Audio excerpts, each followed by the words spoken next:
Hello, आप सभी का स्टडी रूम की इस क्लास में स्वागत है।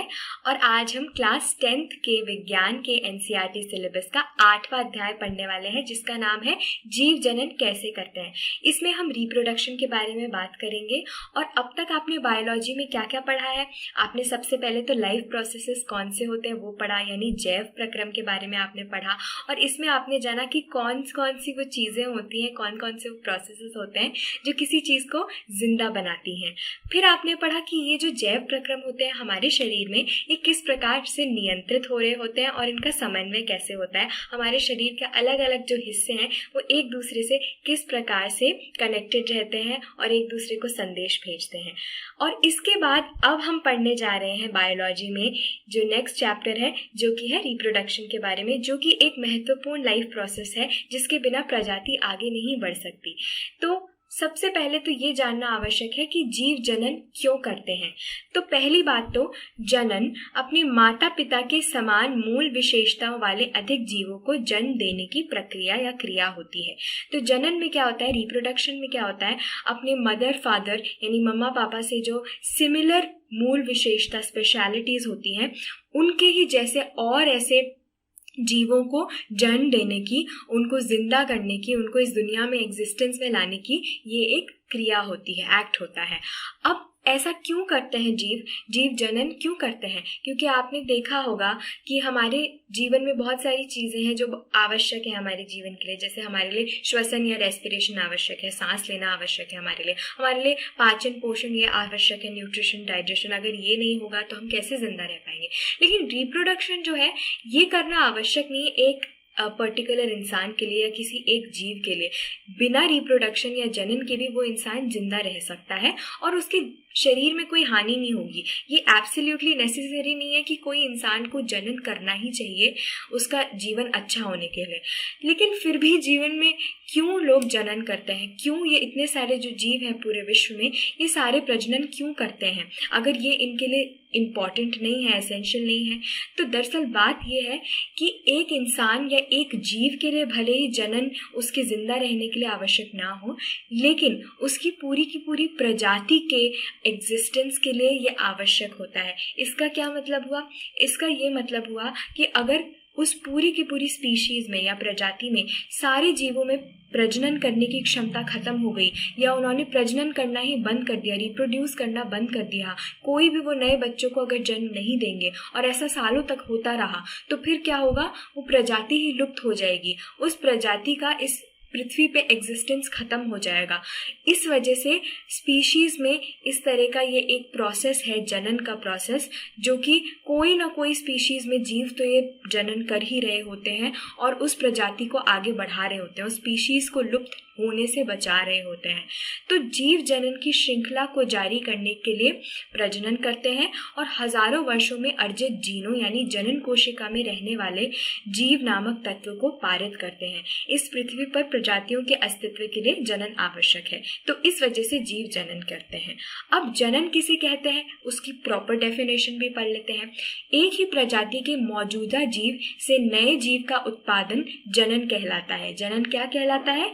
एक ही स्पीशीज में जो एग्जिस्टिंग जीव हैं, जो हैं ऑलरेडी वहां पे ऑर्गेनिजम्स, उनसे एक नए ऑर्गेनिज्म का, उन्हीं जीवों में से उन्हीं का एक नया किसी का जन्म हो, उसे कहते हैं रिप्रोडक्शन। अब एक कोशिकीय जीव और बहुकोशिकीय जीव आपने जाना था कि यूनिसेलुलर ऑर्गेनिजम्स और मल्टी सेलुलर ऑर्गेनिजम्स कैसे होते हैं, इनमें अलग अलग तरह के लाइफ प्रोसेसेस होते हैं। तो जो एक कोशिकीय जीव होते हैं उनमें क्या होता है, एक ही कोशिका होती है और वो एक ही कोशिका हर प्रकार का जैव प्रक्रम कर रही होती है, यानी कि वो हर प्रकार का लाइफ प्रोसेस वो एक ही कोशिका से उनका हो रहा होता है, डाइजेशन भी, एक्सक्रीशन भी, सब कुछ। तो उनमें क्या होता है, उनमें रिप्रोडक्शन भी वो एक ही सेल कर रहा होता है। और वो किस प्रकार से करता है? वो सेक्सुअल रूप से करता है, अलैंगिक रूप से प्रजनन करता है। उनको किसी और कोशिका या किसी और जीव की आवश्यकता नहीं होती है अपनी प्रजाति को आगे बढ़ाने के लिए। तो एक कोशिकीय जीव किस प्रकार से जनन करते हैं? वे अलैंगिक यानी एसेक्सुअल रूप से प्रजनन करते हैं। जबकि मल्टी सेलुलर जो ऑर्गेनिजम्स होते हैं यानी बहुकोशिकीय जो जीव होते हैं और जो अत्यधिक विभेदित जीव होते हैं यानी हाईली डिफरेंशिएटेड ऑर्गेनिजम्स होते हैं, जैसे कि इंसान, शेर, हमारे जो शरीर है ये बहुत ही हाईली डिफरेंशिएटेड हम हैं, हमारे हर चीज़ के लिए अलग अलग कोई ना कोई बॉडी का पार्ट होता है जो उस चीज़ को कर रहा होता है। जैसे खाना हमारे यहाँ से खाया जाता है, हाथ हमारे कुछ और काम कर रहे होते हैं, तो सबका एक अलग काम होता है, इसलिए हम हाईली डिफरेंशिएटेड ऑर्गेनिजम्स हैं। तो इस प्रकार के हाईली डिफरेंशिएटेड ऑर्गेनिजम्स और मल्टी सेलुलर ऑर्गेनिजम्स जो होते हैं, उनके लिए उनको अगर रिप्रोड्यूस करना होता है तो उनको एक और किसी जीव की आवश्यकता होती है उसी प्रजाति में। तो उनको प्रजनन के लिए 2 व्यक्तियों की आवश्यकता होती है। तो इस प्रकार से जनन हो रहा होता है। अब हम ये जानेंगे कि डीएनए क्या होता है। डीएनए को हम इंग्लिश में डीऑक्सी राइबोन्यूक्लिक कहते हैं, यानी डीऑक्सी राइबोन्यूक्लिक एसिड। तो ये क्या होता है? जनन की बुनियादी प्रक्रिया डीएनए की प्रतियों का निर्माण करना है। जनन की जो बेसिक प्रोसेस होता है उसमें क्या होता है कि जो डीएनए है हमारे अंदर, हर इंसान, हर जीव के अंदर जो डीएनए होता है उनकी प्रतियों का निर्माण करना होता है। अब आप इस चित्र में देखिए, ये डीएनए दिख रहा होगा, ये है पेरेंट डुप्लेक्स, यानी ये पेरेंट डीएनए है, और ये 2 में डिवाइड हो रहा है, ये डॉटर डुप्लेक्स है इनके। तो ये डीएनए अपने इसको प्रतियों में, उनका प्रतियों का निर्माण हो रहा है। तो यही डीएनए आगे भी पास ऑन किया जाता है अपने बच्चों को, और उसी डीएनए के कारण वो प्रजाति में जो वो स्पेशल फीचर्स या कैरेक्टरिस्टिक्स होते हैं उस प्रजाति के, वो उससे आगे बढ़ते हैं। तो डीएनए की प्रतियों का निर्माण करना ही जनन की बुनियादी प्रक्रिया है। कोशिकाएं अपने डीएनए की प्रतियां बनाने के लिए रासायनिक प्रतिक्रियाओं का उपयोग करती हैं। तो यानी केमिकल रिएक्शंस जो होते हैं, रासायनिक प्रतिक्रिया, उनके द्वारा जो सेल्स होते हैं वो डीएनए की प्रतियां बनाते हैं। अब डीएनए की नकल एक अतिरिक्त जीव कोशिकीय उपकरण के निर्माण के साथ होती है, और फिर डीएनए की प्रतियां अलग हो जाती हैं। प्रत्येक का अपना जीव कोशिकीय तंत्र होता है। तो इसमें क्या होता है एग्जैक्टली, किस प्रकार से डिवाइड एंड प्रोड्यूस होती है? तो इसमें ये होता है कि डीएनए कॉपी हो रहा होता है, डीएनए की नकल हो रही होती है, और वो कैसे होती है? वो एक अतिरिक्त जीव कोशिकीय उपकरण यानी सेलुलर अपैरेटस के निर्माण के साथ होती है। एक सेलुलर अपैरेटस का निर्माण होता है और फिर डीएनए की प्रतियां अलग हो जाती हैं। यह आपको डीएनए दिख रहा है, ये इस प्रकार इसकी प्रतियां अलग हो जाती हैं, और प्रत्येक फिर अपना जीव कोशिकीय उनका तंत्र होता है, उनका अपना पूरा लिविंग सिस्टम होता है। तो एक कोशिका 2 कोशिकाओं को जन्म देने के लिए विभाजित होती है। एक सेल 2 सेल्स को जन्म देने के लिए विभाजित यानी डिवाइड हो जाती है। उत्पन्न हुई डीएनए प्रतियां समान सिमिलर होती हैं, यानी कि जब वो सेल डिवाइड होता है तो उन दोनों सेल्स में ये डीएनए भी इस प्रकार उनकी प्रतियां, डीएनए कॉपी हो जाता है, ठीक है। तो उनकी जो 2 प्रतियां बन जाती हैं, एक में एक और एक और में एक, तो वो जो होता है वो सिमिलर होते हैं, दिखने में एकदम समान होती हैं, और वैसे उनका जो स्ट्रक्चर वगैरह होता है सब सिमिलर समान होता है, लेकिन एग्जैक्ट आइडेंटिकल नहीं होती हैं। वो ऐसा नहीं होता कि 100% एक जैसी हो, वो उनमें कोई ना कोई डिफरेंस होता है, कोई ना कोई त्रुटि के कारण कॉपी करने के टाइम पे जो कोई त्रुटि आ जाती है, कोई मतलब गलती हो जाती है। गलती से मतलब है कि कोई हल्का सा डिफरेंस आता ही है, exact same copy, photo copy उसकी नहीं हो सकती। तो जो डीएनए कॉपी होता है वो एग्जैक्टली आइडेंटिकल नहीं होता है, और उसमें कोई ना कोई हल्का सा चेंज आ जाता है।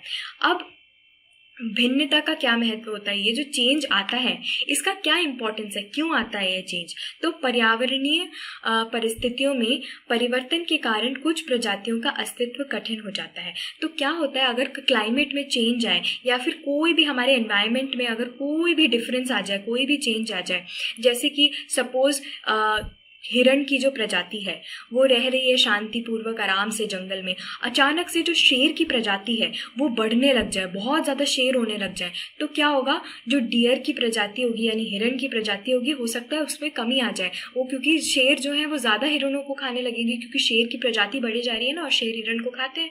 तो इस प्रकार से पर्यावरण में कोई भी परिस्थिति आती है, उसमें अगर कोई परिवर्तन होता है, जैसे शेर की प्रजाति बढ़ जाना, तो हिरण हो सकता है कम हो जाए, या फिर हिरण की अगर प्रजाति कम हो जाए तो ऐसा हो सकता है कि शेर की प्रजाति कम हो जाए, क्योंकि शेर तभी जिंदा रह सकते हैं जब हिरण हो, या फिर ऐसा होता है कि ग्लोबल वार्मिंग की वजह से जो पेड़ पौधे हैं वो धीरे धीरे कम होने लग जाएं, या कुछ भी क्लाइमेट में कोई भी चेंज आ जाए, उसके कारण जो ऑर्गेनिजम्स हैं जो इस पृथ्वी पे रह रहे हैं उनको उसका सामना करना पड़ेगा। अब क्या होगा कि हर ऑर्गेनिज्म, हर जीव अगर सेम होगा, एक आइडेंटिकल होगा, तो क्या होगा कि वो पूरी की पूरी उनकी प्रजाति एक साथ लुप्त होने के चांसेस बढ़ जाएंगे। लेकिन अगर मैं उनमें कोई ना कोई डिफरेंस होगा, ऐसा होगा कि एक कोई ऐसा इंसान है जो ज़्यादा टेम्परेचर होगा उसमें वो नहीं मरेगा, और कोई एक ऐसा इंसान है वो कम टेम्परेचर, अगर ज़्यादा मतलब बहुत कम टेम्परेचर होगा तो उसका शरीर इतना स्ट्रांग है कि वो कम टेम्परेचर को भी सहन कर सकता है, तो अगर कम टेम्परेचर होगा तो भी वो जिंदा रहेगा। तो इस प्रकार के अगर डिफरेंसेस होंगे किसी भी प्रजाति में, अलग अलग लोगों में, तो क्या होगा, उस पूरी की पूरी प्रजाति का अस्तित्व सुनिश्चित रहे, ये इसके चांसेस बढ़ जाएंगे। अगर सारे के सारे एक जैसे होंगे तो सब एकदम से अगर टेम्परेचर बढ़ गया या कम हो गया तो हो सकता है साथ में सारे के सारे मर जाएं और फिर वो प्रजाति इस पृथ्वी से ही लुप्त हो जाए। इस वजह से इनमें डिफरेंसेस आवश्यक होते हैं, और ये डिफरेंसेस डीएनए जब कॉपी हो रहा होता है तो उस डीएनए कॉपी करते वक्त ही ये डिफरेंसेस यानी वेरिएशंस आते हैं। तो उस समय उन प्रजातियों को जीवित रहने के लिए खुद को विकसित या इवॉल्व करने की आवश्यकता होगी। तो जो भी चेंजेस आते हैं एनवायरनमेंट में, उसके अकॉर्डिंग जीवों को अपने उस अकॉर्डिंग चेंज करना पड़ता है, अपने आप को इवॉल्व करना पड़ता है। और इसके बारे में हम बहुत अच्छे से डिटेल में अगले चैप्टर में पढ़ने वाले हैं, जो कि हेरिडिटी एंड एवोल्यूशन के बारे में चैप्टर है। उसमें हम बताएंगे कि किस प्रकार से प्रजाति इवॉल्व होती है। तो इवॉल्व करना पड़ता है एक प्रजाति को उस स्थिति का सामना करने के लिए। अब इस प्रकार उनके अस्तित्व में विभिन्नताएं हो जाती हैं और उनके न बदले हुए वातावरण में उनके जीवित रहने की संभावना बढ़ जाती है। तो क्या होता है, उनके जिंदा रहने की संभावना कब बढ़ेगी, जब उनमें कोई ना कोई डिफरेंसेस होंगे। अगर वो सारे सेम होंगे तो एक साथ वो सारे लुप्त हो सकते हैं, लेकिन अगर कोई डिफरेंस होंगे तो हो सकता है किसी में ज़्यादा सामना करने का चांस हो और किसी में कम हो, कि कोई दूसरी परिस्थिति से अच्छे से लड़ सकता है, कोई दूसरी परिस्थिति से। तो जैसे भी प्रकार की परिस्थिति आएगी, कोई ना कोई तो कम से कम बचेगा ना उस प्रजाति में। तो ये होता है भिन्नता का महत्व। अब हम आपसे कुछ प्रश्न पूछ रहे हैं, इनके आप जल्दी से उत्तर दे दीजिए। पहला प्रश्न तो यह है कि डीएनए प्रतिकृति कॉपिंग का प्रजनन में क्या महत्व है? चलिए इसका उत्तर आप बताइए।